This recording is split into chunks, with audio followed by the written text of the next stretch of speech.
Welcome to Suman TV. నేను మీ Suman TV Nag. కోల్కతాలో జరిగినటువంటి ఇన్సిడెంట్ ఇవాళ చాలామంది మనసుని కలిచివేస్తుంది.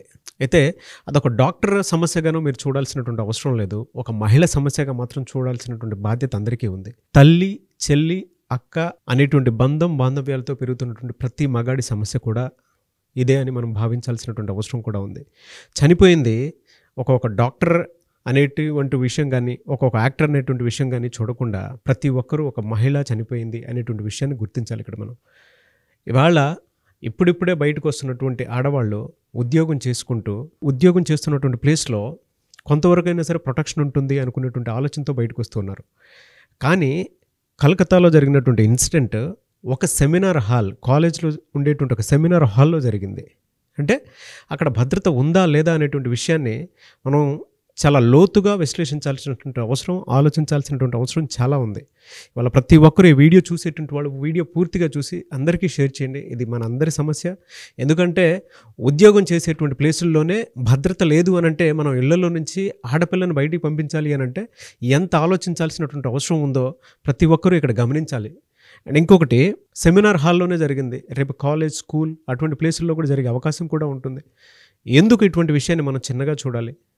సో ప్రతి ఒక్కరూ కలకత్తాలో అసలు ఏం జరిగింది, ఇన్సిడెంట్కి సంబంధించినటువంటి విషయాలు ఏంటి అనేది ఈరోజు మనతో పాటు సోషల్ యాక్టివిస్ట్ రామ్నాథ్ రెడ్డి గారు ఉన్నారు. సో ఆయన మాటల్లోనే అడిగి తెలుసుకుందాము. నమస్కారం రామ్నాథ్ రెడ్డి గారు. నమస్తే రాజు. సార్, జనరల్గా ఈ ఇన్సిడెంట్ అతి జుగుప్సాకరం, వినటానికి కూడా భయంకరంగా ఉంది. ఇవాళ ప్రతి ఒక్కరూ కూడా ఇది మన ఇంట్లో సమస్య అనేటువంటి విషయాన్ని గుర్తించుకొని ముందుకెళ్లాల్సినటువంటి అవసరం ఉంది. అంటే సోషల్ జస్టిస్ కోసం పరిగెత్తాల్సినటువంటి అవసరం చాలా ఉంది. కోల్కతాలో జరిగింది ఏంటి అసలు? సో ఈరోజు మనం దేశవ్యాప్తంగానే కాకుండా ప్రపంచవ్యాప్తంగా కూడా కలకత్తాలో జరిగినటువంటి ఇన్సిడెంట్ పైన మాట్లాడడం, స్పందించడం చాలామంది చూస్తున్నాం. ముఖ్యంగా మన పొరుగు దేశమైనటువంటి పాకిస్తాన్ మెడికల్ అసోసియేషన్ కూడా ఈ సంఘటన పైన ఖండించడం, ఒక ప్రెస్ నోట్ రిలీజ్ చేయడం, అలాగే యూకే, జర్మనీ, ఆస్ట్రేలియా, తర్వాత కెనడా, అమెరికా, ఇలా చాలా దేశాల నుంచి కూడా పాకిస్తాన్ సైతం స్పందించింది. సో అంటే ఈ సంఘటన ఏ స్థాయిలో ఎంత పాశవికంగా జరిగింది, ఈ స్థాయి మానవ సమాజాన్ని ఎంత బాధించింది అనేటువంటిది మనకు దేశంలోని, ప్రపంచంలోని నలుమూలల నుంచి వస్తున్నటువంటి స్పందనను బట్టి మనకు అర్థమవుతుంది. అంటే నిజంగా అక్కడ ఏం జరిగింది, ఎంత స్థాయిలో అక్కడ ఆ మహిళ బాధించబడింది అనేటువంటి అంశాలను మనం చూస్తే, అక్కడ ఏంటంటే ఇప్పుడు కలకత్తాలోని ఒక మెడికల్ కాలేజీలో పోస్ట్ గ్రాడ్యుయేట్ చేస్తున్నటువంటి 31 సంవత్సరాల మహిళ, తను అక్కడ ఒక డ్యూటీలో ఉన్నారు. సో నైట్ డ్యూటీలో ఉన్నప్పుడు ఆ అమ్మాయి పైన ఒక భౌతికమైనటువంటి దాడి జరిగింది. సో ఆ దాడి కారణంగా, ఆ దాడిలో ఆమె ప్రాణాలు కోల్పోవడం, ఆ ప్రాణాలు కోల్పోవడానికి ముందు ఆమె అత్యాచారానికి గురవడం అనేటువంటిది మనకు ప్రాథమికంగా ఉన్నటువంటి రిపోర్ట్. సో దాన్ని కాస్త మనం డీటెయిల్డ్గా వెళితే, సో ఆ రోజు ఆమె అక్కడ డ్యూటీలో ఉండగా అక్కడ పశ్చిమ బెంగాల్ గవర్నమెంట్లో ఒక ప్యారలల్ వ్యవస్థ ఉంటుంది. అంటే పోలీసులతో పాటు వాలంటరీ పోలీసులాగా కొంతమందిని అపాయింట్ చేసుకొని ప్రభుత్వం వాళ్ళ ద్వారా కొంత సమాచారము, కొంత సమాజ సేవ చేసేటువంటి క్రమంలో ఒక మెకానిజం ఉంది. సో ఆ మెకానిజంలో పనిచేసేటువంటి ఒక వ్యక్తి ఆ హాస్పిటల్లో 4 గంటల, తెల్లవారుజామున 4 గంటల ప్రాంతంలో ఆ హాస్పిటల్లోకి ఎంటర్ అవ్వడం జరిగింది. అంటే ఏదైతే ఈ హాల్లో ఇన్సిడెంట్ జరిగిందని మనం ఏదైతే సెమినార్ హాల్ అని మాట్లాడుతున్నామో, ఆ హాల్లోకి ఎంటర్ అయినటువంటి వ్యక్తి ఎవరైతే ఉన్నారో అతను బ్లూటూత్ వియర్ చేసి ఉన్నాడు. అతను కూడా ఒక police volunteer, nothing but police volunteer. So ఆ వ్యక్తి ఎప్పుడైతే ఆ హాల్లోకి ఎంటర్ అయిన క్రమంలో అతను బ్లూటూత్ వియర్ చేసి ఉన్నాడు. సో మళ్ళీ అతను వెళ్ళిపోయేటప్పుడు అతని దగ్గర బ్లూటూత్ లేదు. కానీ ఈరోజు పోస్ట్ మార్టం చేసినటువంటి నివేదికలో మనకు బ్లూటూత్ అక్కడ కొన్ని ఏవైతే ఉన్నాయో సీన్ ఆఫ్ అఫెన్స్లో ఉన్నటువంటి సర్కమ్స్టెన్సెస్, ఎవిడెన్సెస్లో అది ఒక పార్ట్గా వాళ్ళు రిపోర్ట్ చేయడం, డిస్క్లోజ్ చేయడం జరిగింది. ఆ సీన్ ఆఫ్ అఫెన్స్ను మనం ఒకసారి ఇన్ డీటెయిల్డ్గా వెళితే, అక్కడ డ్యూటీ నిర్వహిస్తున్నటువంటి ఒక మహిళ ఎవరైతే ఉన్నారో తను కొంత నిద్రలో ఉండొచ్చు. అంటే 4 గంటలు ఆ ప్రాంతంలో అన్నప్పుడు వాళ్ళకు కూడా సరౌండింగ్లో ఒక రూమ్ ఇవ్వడము, లేదా వాళ్ళకు కొంత రెస్ట్ తీసుకోవడానికి కొంత వాతావరణం ఉంటుంది. సో అలాంటి క్రమంలో ఆ అమ్మాయి పైన ఖచ్చితంగా 2 లేదా 3 కంటే వ్యక్తులు కలిసి ఒక భౌతిక దాడి చేసి ఆ అమ్మాయిని అత్యాచారానికి గురి చేశారు. దాన్ని ప్రతిఘటించేటువంటి క్రమంలో ఆమె పైన భౌతిక దాడి చాలా తీవ్ర స్థాయిలో, చాలా పాశవికంగా జరిగింది అనేది ఒకసారి డీటెయిల్గా చూస్తే, చూస్తే ఆ అమ్మాయికి సంబంధించినటువంటి 2 కాళ్ళను 90 డిగ్రీస్‌గా వాళ్ళు విడగొట్టడము, అలాగే ఆ అమ్మాయి ముఖ కవళికలు గానీ, కళ్ళపైన గానీ చాలా అద్దాలు, గాజు ముక్కలు ఇలాంటి ఎంతో రక్కడము, అలాగే ఆ అమ్మాయి గూడా ఆ ప్రతిఘటించేటువంటి సమయంలో వాళ్ళతో చాలా వరకు పోరాడింది అని డీటెయిల్‌గా మనం చదువుతా ఉంటే, ఇలాంటి ఇంత పాశవికంగా మనుషులు ఉంటారా? ఇంత పాశవికంగా మహిళలపైన భౌతిక దాడి జరుగుతుందా? అంటే మహిళలని ఎంత వల్నరబిలిటీకి గురవుతున్నారు. అంటే పనిచేసేటువంటి ప్రాంతాలలో, పనిచేసేటువంటి ఎక్కడైతే ఉమెన్ వర్కింగ్ ప్లేస్‌లలో ఇంత ఘోరంగా వాళ్ళకు ఇన్సిడెంట్ జరుగుతుంటంటే దేశం ఎటువైపు పోతుంది? మహిళలకు రక్షణ ఎటువైపు పోతుంది? అంటే ఆ పోస్ట్ మార్టం రిపోర్ట్ చూసిన వాళ్ళకు ఎవరికీ కూడా మనసు చలించక మానదు. అంటే ఈరోజు యావత్ దేశవ్యాప్తంగా, ప్రపంచవ్యాప్తంగా స్పందన వస్తుందంటే ఆ అటాప్సీ రిపోర్ట్‌లో అక్కడ డిస్క్లోజ్ చేసినటువంటి రిపోర్ట్ అసలు ఏముంది? అటాప్సీ రిపోర్ట్‌లో క్లియర్‌గా డీటెయిల్డ్ ఏంటంటే వాళ్ళు చెప్పింది ఏంటంటే ఆ అమ్మాయిని చాలా పాశవికంగా భౌతిక దాడి చేశారు. ఆ భౌతిక దాడి చేసే క్రమంలో ఫస్ట్ ఆ అమ్మాయికి సంబంధించినటువంటి కాళ్ళు ఏవైతే ఉన్నాయో ఆ 2 కాళ్ళను 90 డిగ్రీస్‌గా వాళ్ళు విడగొట్టడం జరిగింది. అంటే ఎంత పాశవికంగా ఒకసారి మీరు చూడండి, కింద పడితేనే మనకి ఏదైనా దెబ్బ తగిలితే ఎంతో ఘోరంగా మనకు పెయిన్ రావడం జరుగుతుంది. అంటే ఎంత హీనియస్ సంఘటన. అంటే ఒక మహిళ శరీరాన్ని, ఒక మహిళ బాడీని ఏ విధంగా ట్రీట్ చేశారు, ఎలా ఆమెను ఇబ్బంది పెట్టారు అనేటువంటి ఘటన తాలూకు చూస్తే భారతదేశంలో ఉన్నటువంటి పౌడే కాదు, యావత్ ప్రపంచంలో ఉన్నటువంటి సమాజం కూడా తలదించుకోవాల్సినటువంటి ఘటన అని మనం భావించాలి. సో ఏదైతే అటాప్సీ రిపోర్ట్‌లో వాళ్ళు ఇచ్చినటువంటి టైమ్ లైన్ ప్రకారము ఏదైతే 4 PM అతను ఎంటర్ అయ్యి మళ్ళీ 4:40, 4:50కి బయటికి వచ్చారన్నట్టుగా మాట్లాడుతున్నారు. ఆ సమీపంలో ఆ టైం గ్యాప్‌లో ఏం జరిగింది అనేటువంటి విషయాలు మనం చూస్తే అక్కడ 40 నిమిషాల పాటు అక్కడ ఒక యుద్ధ వాతావరణం, ఎంతో ఆ అమ్మాయిది తీవ్రతను ఎదుర్కొంది అనేటువంటిది చూస్తున్నాం. అంటే అక్కడ 3 లేదా 4 వ్యక్తులు ఆమెను బలాత్కారం చేయడం, ఆమెను కొంత రిస్ట్రిక్ట్ చేయడం, బహిరంగంగా బలాత్కారంగా ఆమె పైన దాడి చూస్తే ఆ దాడిని ఆమె ఎంత పోరాడింది, ఎంత మానసికంగా, ఫిజికల్‌గా ఎంత బాధ అనుభవించింది అనేటువంటి విషయాలు చూస్తే ఈరోజు ఆడపిల్లలకు ఎలాంటి రక్షణ ఉంది? అసలు ఆడపిల్లలను పనిచేసే చోటికి పంపించాలన్నా, ఆడపిల్లలను స్కూళ్ళకు కానీ లేదా వర్కింగ్ ప్లేస్‌లకు ఒంటరిగా పంపించాలంటే యావత్ దేశమే భయపడేలాగా ఆ సంఘటన మన కళ్ళ ముందు ఆవిష్కృతం అవుతుంది. అంటే ఆ పోస్ట్ మార్టం రిపోర్ట్ ఆవిష్కరించినటువంటి విధానము, వాళ్ళు స్టెప్ బై స్టెప్ అక్కడ ఏదైతే ఇన్ డీటెయిల్ ఇచ్చారో ఆ రిపోర్ట్‌ను ఒకసారి చదివితే ఏ ఆడపిల్ల తండ్రి యొక్క హృదయం కూడా చలించక మానదు అనేటువంటి కోణంలోనే నేను ఈరోజు మీ ముందుకు రావడం జరిగింది. ఈ ఇన్సిడెంట్లో ప్రపంచ దేశాలు సైతం కదిలొస్తూ ఉన్నాయి. జస్టిస్ ఇంకా డిలే అవడానికి కారణం ఏంటండి అసలు? అదే మన దేశంలో మనకు ఉన్నటువంటి వ్యవస్థలు, మనకు ఉన్నటువంటి పొలిటికల్ సిస్టమ్ ఏదైతే ఉందో, అంటే గతంలో నిర్భయ ఘటనలు కావచ్చు, దిశ ఘటనలు కావచ్చు, మీకు తెలుసు మన ఉమ్మడి ఆంధ్రప్రదేశ్లో కూడా వరంగల్లో ఒక ఇన్సిడెంట్ జరగడం, తర్వాత గతంలో కేసీఆర్ గారి ప్రభుత్వంలో కూడా ఇక్కడ మన శంషాబాద్ షాద్నగర్ దగ్గర ఒక ఇన్సిడెంట్ జరగడం. సో ఇలాంటి ఇన్సిడెంట్ మనం చాలా చూసాం. అలాంటప్పుడు జస్టిస్ అనేది ఎంత తొందరగా జరిగింది, ఎంత ఫాస్ట్గా వ్యవస్థలు రియాక్ట్ అయ్యాయి అనేటువంటిది కూడా మనకు ఈరోజు కళ్ళ ముందు కనపడింది గతంలో. కానీ ఈరోజు పశ్చిమ బెంగాల్ లాంటి రాష్ట్రంలో, ఒక మహిళ ముఖ్యమంత్రిగా ఉన్నటువంటి రాష్ట్రంలో ఒక మహిళ పైన ఇంత తీవ్రమైన పాశవికమైన ఘటన జరిగినా కూడా ఎందుకు జస్టిస్ జరగడం లేదు? ఒకవైపు ప్రపంచవ్యాప్తంగా ఉన్నటువంటి అనేక దేశాలకు సంబంధించిన medical fraternity, non medical fraternity కూడా వాళ్ళు సాలిడారిటీ వ్యక్తం చేయడం, జస్టిస్ కోసం డిమాండ్ చేయడం ఒక సైడ్ కనపడుతుంటే, కానీ మన దేశంలో మాత్రం ఇన్సిడెంట్ ఎక్కడైతే జరిగిందో ఆ ప్రాంతంలో మాత్రం అక్కడ ఉన్నటువంటి మహిళా ముఖ్యమంత్రి ఆమె ఒక ధర్నా చేయడం చూస్తూ ఉంటే, అంటే ఎక్కడ లోపం ఉంది, ఎందుకు విక్టిమ్స్కు న్యాయం జరగడం లేదు అనేటువంటిది. ఈరోజు హైకోర్టు స్థాయి వరకు పోయి high court direction, high court guide lines ఇస్తే కానీ అక్కడ సిబిఐ ప్రోబ్ వేసేటువంటి పరిస్థితి లేదు. అంటే ఎందుకు ఇలా జరుగుతుంది అని ఆలోచించినప్పుడు ఇక్కడ ఒక పొలిటికల్ కోణం కనపడుతుంది, ఒక రాజకీయ వెండేటా కనపడుతుంది. అంటే ఈరోజు మమతా బెనర్జీ ఏం చేస్తుంది, ఒక ముఖ్యమంత్రిగా ఆమె అకౌంటబిలిటీ తీసుకోవాలి. ఏదైనా ఒక ఇన్సిడెంట్ జరిగినప్పుడు ఇది గవర్నమెంట్ బాధ్యత, మా మెకానిజం ఫెయిల్యూరు, మేము దీన్ని ఇన్వెస్టిగేట్ చేస్తాము, వితిన్ అవర్స్లో లేదా వితిన్ డేస్లో మనము ఎవరైతే కల్ప్రిట్స్ ఉంటారో వాళ్ళను సమాజం ముందు పెడతాము, మీడియా ముందు పెడతాము అనేటువంటి మాటలు రాకుండా ఈరోజు ఆమె కౌంటర్గా ఏం పాలిటిక్స్ చేస్తుంది.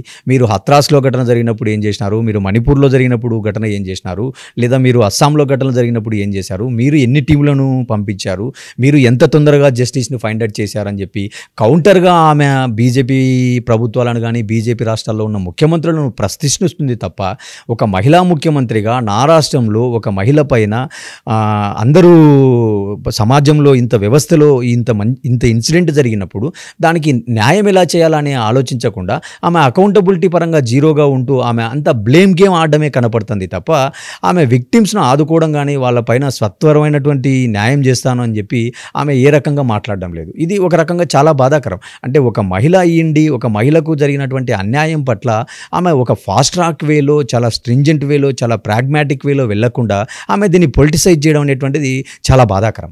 మీరు చెప్పినట్లనే నిజంగా అక్కడ అకౌంటబిలిటీ అనేది జీరో కనిపిస్తుంది. మమతా బెనర్జీ సీఎం అయినా కూడా, ఒక మహిళ సీఎం అయినా కూడా అకౌంటబిలిటీ జీరో ఉంది. బ్లేమ్ గేమ్ 100% ఉంది. అదే మన తెలుగు రాష్ట్రాల్లో మీరు ఇందాక చెప్పినట్లు గతంలో చూసాం.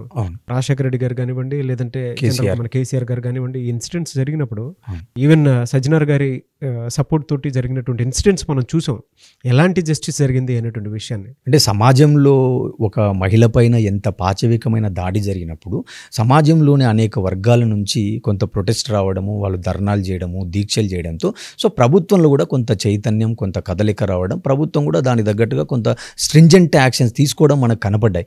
కానీ ఈరోజు పశ్చిమ బెంగాల్లో ఆగస్టు 9వ తేదీ ఇన్సిడెంట్ జరిగితే ఆ ఇన్సిడెంట్ బయటికి రావడానికి కానీ మొదట ఆ ఇన్సిడెంట్ను ఫస్ట్ ఏమన్నారు, అది ఒక సూసైడ్గా ఆ కాలేజీకి సంబంధించిన ప్రిన్సిపలే కొంత రిపోర్ట్ చేయడం జరిగింది. సో తర్వాత ఆ ఇన్సిడెంట్ సీన్ ఆఫ్ అఫెన్స్ చూసిన తర్వాత అక్కడ ఉన్నటువంటి కొందరు ఇది ఖచ్చితంగా మర్డరు, అటెంప్ట్ మర్డరు, ఇది చాలా అట్రాసిటీకి సంబంధించింది అని చెప్పిన తర్వాత ఈరోజు దేశం ముందు, యావత్ ప్రపంచం ముందు ఈ ఇన్సిడెంట్ గురించి చర్చ జరుగుతుంది. యావత్ ప్రపంచంలో ఒక చైతన్యం స్టార్ట్ అయింది. ఈరోజు మనం రేపు లాస్ ఏంజిల్స్లో కూడా, అంటే మనకు తెలుసు లాస్ ఏంజిల్స్ అంటే ప్రపంచవ్యాప్తంగా హాలీవుడ్ అక్కడ ఉంటుంది. సో ఆ వాళ్ళు కూడా ఒక పిలిపివ్వడం జరిగింది. అంటే రేపు మేము కూడా ఈ అంశం పట్ల న్యాయం జరగాల, జస్టిస్ జరగాలని చెప్పి ఒక ధర్నాకు పిలిపివ్వడం జరిగింది. అలాగే కెనడాలో ధర్నాకు పిలిపిస్తున్నారు. ఎక్కడైతే బెంగాలీలు ఎక్కువగా ఉన్నారో అన్ని ప్రాంతాల్లో ఈ అంశం పైన చర్చ జరుగుతుంది.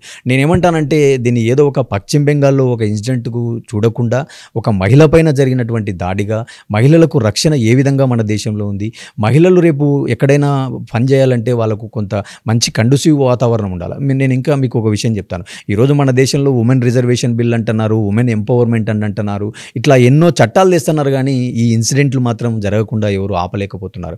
ఒకవైపు నేను నిన్ననే రీసెంట్గా 2-3 రోజుల కిందట పేపర్లో చూస్తే ఒరిస్సాలో కూడా మహిళల కోసం మనకు సహజంగా వాళ్ళకు పీరియడ్ సందర్భంలో కొన్ని ఇబ్బందులు ఉంటాయి, సహజంగా జెనెటిక్గా, న్యాచురల్గా.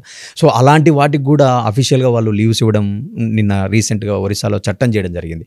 అంటే ఒకవైపు మన దేశంలో చట్టాలు చేస్తున్నారు, మహిళల ఎంపవర్మెంట్ అంటున్నారు, మహిళల కోసం ముద్రా లోన్స్ అంటున్నారు, మహిళలు కూడా బిజినెస్లోకి రావాలి, మహిళలు కూడా అన్ని రంగాల్లో రాణించాలా అంటున్నారు. కానీ మరొక వైపు దేశంలో ఇలాంటి ఘటనలు జరుగుతున్నప్పుడు ఒక సామాన్య పౌరుడుగా, ఒక సామాన్య పేరెంట్గా, నేను కూడా 2 పిల్లల తండ్రిగా ఖచ్చితంగా మహిళలకు మన దేశంలో ఎలాంటి రక్షణ ఉంది? మనం మన కూతుర్ను కానీ, మన అక్కను కానీ, మన చెల్లెల్ని కానీ మనం ఎక్కడైనా ఒక సంస్థలో పనిచేయడానికి కానీ, ఒక ప్రాంతానికి పంపించాలంటే మనం కొంత డైలమాలో పడేటువంటి ఆలోచన, ఆ వాతావరణం మన దేశంలో ఉందా అనేటువంటి ఆలోచన వచ్చినప్పుడు ఖచ్చితంగా ఒక తండ్రిగా ఎవరికి కూడా ఒక భయము, ఒక ఆవగించేటువంటి వాతావరణం మన దేశంలో ఉంది. అంటే ఇలాంటి అపోహలను కానీ, ఇలాంటి భయాలను తొలగించాల్సినటువంటి బాధ్యత ప్రభుత్వాలపైన, వ్యవస్థలపైన ఉంటుంది. సో అంటే వ్యవస్థలు ఖచ్చితంగా రాజకీయాలకు అతీతంగా అన్నిటినీ పక్కన పెట్టి ఒక మహిళకు అన్యాయం జరిగినప్పుడు, మహిళలపైన ఇంత ఘోరమైన ఇన్సిడెంట్ జరిగినప్పుడు పాలిటిక్స్కు అతీతంగా వ్యవస్థల ద్వారా పనిచేసి దోషులను వ్యవస్థల ముందు పెట్టి కఠినమైనటువంటి శిక్షలు అమలు చేస్తే కానీ ఇలాంటి ఘటనలు మనం కంట్రోల్ చేయలేమనేది నా భావన. రామ్నాథ్ గారు, దీని మీద ఒక్కొక్క ఫాదర్గా, సోషల్ యాక్టివిస్ట్గా ఎలాంటి న్యాయం జరిగితే బాగుంటుందని కోరుకుంటున్నారు? సో ఒక తండ్రిగా లేదా ఒక పౌరునిగా మనం ఈ అంశం పైన సత్వరం న్యాయం జరగాల అనేటువంటిది ఆశిస్తాం.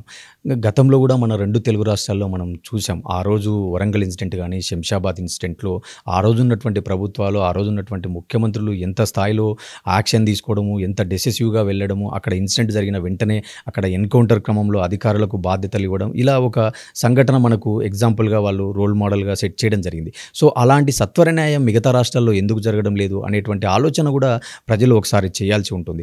అలాగే ఈరోజు అక్కడ జరిగినటువంటి ఇన్సిడెంట్ ఒక మెడికల్ కాలేజీలో ఒక హాల్లో జరగడం జరిగింది. అంటే రేపు ఎక్కడైనా ఒక మాల్కి వెళ్ళినా లేదా ఒక స్కూల్లో కానీ ఎక్కడైనా కూడా జరిగేటువంటి అవకాశాలు ఉన్నాయి. కాబట్టి ఈ అంశం పైన ప్రజల్లో కానీ, మహిళల్లో కానీ, కుటుంబాల్లో కానీ చర్చ జరగాల, అవగాహన రావాలా, ప్రజల్లో కూడా చైతన్యం పెరగాల, పిల్లల్లో కూడా చైతన్యం పెరగాల.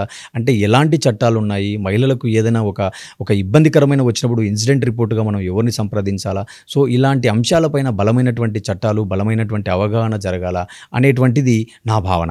అలాగే ఈరోజు కలకత్తాలో జరిగినటువంటి అమ్మాయి కుటుంబానికి న్యాయం జరగాలంటే దేశవ్యాప్తంగా ఉన్నటువంటి ప్రజలు గానీ, పౌరులు గానీ అందరూ గూడా సోషల్ జస్టిస్ ఫర్ మెడికో అని జెప్పి ట్యాగ్ జేసి, ఈ ప్రచారాన్ని విస్తృతం జేసి, ప్రభుత్వంలో ఒక చలనం జరిగి సత్వర న్యాయం చేయాలి. అంటే సత్వర న్యాయం అంటే మనకున్నటువంటి వ్యవస్థల ద్వారా ఒక మంచి టీమ్స్ ఏర్పాటు చేసి, సాంకేతికతను ఉపయోగించి, ఎవరైతే అక్కడ అక్యూజ్డ్ ఉన్నారో, ఎవరైతే ఈ ఇన్సిడెంట్‌లో కల్ప్రిట్స్ ఉన్నారో వాళ్ళను ప్రజల ముందు న్యాయస్థానం ముందు పెట్టి, వాళ్ళకు కఠినమైనటువంటి ఉరి శిక్ష లేదా అంతకంటే ఎక్కువ శిక్షలను అమలు చేయాలా అనేటువంటిది నా భావన.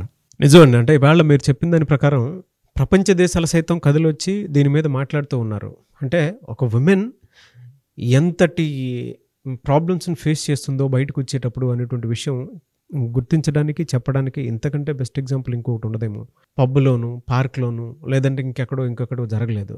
ఒక్కొక్క కాలేజీలో ఒక సెమినార్ హాల్‌లో జరిగింది. పని చేయడానికి వెళ్ళినటువంటి ప్లేస్‌లోనే అంటే ఆఫీస్‌లోనే జనరల్‌గా సెక్యూరిటీ లేదు అనంటే ఎంత పెద్ద అంశమో లోతుగా ఒక మహిళ పాయింట్ ఆఫ్ వ్యూ నుంచి చూసేటప్పుడు చాలా విషయాలు ఇందులో చాలా కోణాలు మనకు కనిపిస్తుంటాయి. ఒక తండ్రిగా మీరు మాట్లాడినటువంటి మాటలు, మీరు ఇందాక ఒక మాట అన్నారు, సోషల్ జస్టిస్ కోసం అని చెప్పేసి మనం ఫైట్ చేయాలి అని అంటే అక్కడ పొలిటికల్ వెండెట్టాన్ని పక్కన పెట్టి ఉమెనే సీఎంగా ఉన్నటువంటి రాష్ట్రంలో ఇలాంటిది ఒకటి జరిగింది అని అంటే ఇక్కడ కొంత మోడల్గా తీసుకోవాల్సిన, మన తెలుగు రాష్ట్రాల్లో మోడల్గా తీసుకోవాల్సినటువంటి ఎగ్జాంపుల్ కూడా గుర్తు చేశారు. అండ్ తెలుగు రాష్ట్రాల్లో ఉండేటువంటి సీఎంలు కూడా స్పందించాలని మాత్రం కోరుకోవాలి. అండ్ ఇవాళ ఇది ప్రతి ఇంట్లో సమస్య. అండ్ ప్రతి ఒక్కరూ పిల్లల్ని స్కూల్కి, కాలేజెస్కి, ఆఫీసులకి పంపిస్తూ ఉంటారు. సో ఈ ఇన్సిడెంట్ చూసిన తర్వాత నిజంగానే భయపడతారు. సోషల్ జస్టిస్ మాత్రం ఇమీడియట్లీ జరగాలని చెప్పేసి కోరుకుందాము.